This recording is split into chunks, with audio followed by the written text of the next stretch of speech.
Sir కొంచెం ఎదరదాకా lift ఇస్తారా? నేను చాలా దూరం వెళ్ళాలి, కాసేపు బండి నడుపుతారా? నేను అంకల్ కూర్చుంటాను. మీరు హాయిగా వెనకాల కూర్చొని రెస్ట్ తీసుకోండి, నేనే మీకు లిఫ్ట్ ఇస్తాను. థ్యాంక్స్ అండి. అమ్మయ్య, పదండి. ఏదేమైనా మంచి రోజులు లేవండి. ఏమైందండి?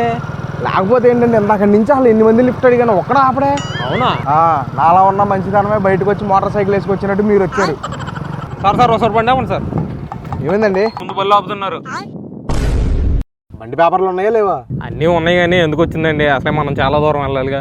అన్నీ ఉన్నాయి కదా అని అణిగి మణిగి ఉంటాయి. నేనేమన్నా ఇస్తరాకున్నా ఇస్త్రీ షర్ట్ వేసుకున్న ఇంజనీర్ని. అది కదండి, అసలే ఇద్దరికి హెల్మెట్లు కూడా లేవు, మళ్ళీ ఫైన్ వేసేస్తారు.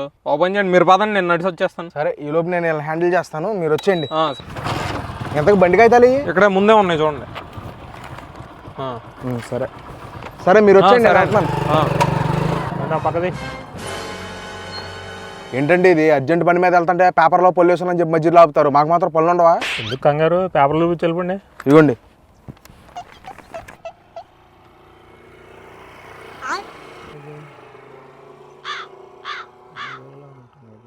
ఈ బైక్ ఎవరిదే? ఎవరిదైతే నేను తీసుకొస్తాను, అదే. పేరేంటి?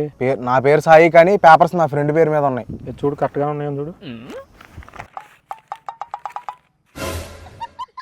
అయిపోయింది నాకు కథం. ఏంటి బైక్ పేపర్స్ అని న్యూస్ పేపర్లు పెట్టాడు? అది కాదు సార్, అసలు ఈ బండికి నాకు ఏ సంబంధం లేదు సార్. నీకు ఈ బండికి ఎలాంటి సంబంధం లేదని నాకు తెలుసురా. దాన్నే తెలుగులో దొంగతనం అంటారు. నిన్న రాత్రి ఈ బైక్ ని దొంగతనం చేశారు. మనకి వచ్చిన ఇన్ఫర్మేషన్ ప్రకారం బీహార్ నుంచి వచ్చిన దొంగ తీసుకెళ్ళినట్టు తెలిసింది. బంటిమిల్లి వైపు వచ్చే అవకాశం ఉంది. చెక్ పోస్ట్ దగ్గర కనిపిస్తే వెంటనే అరెస్ట్ చేయండి.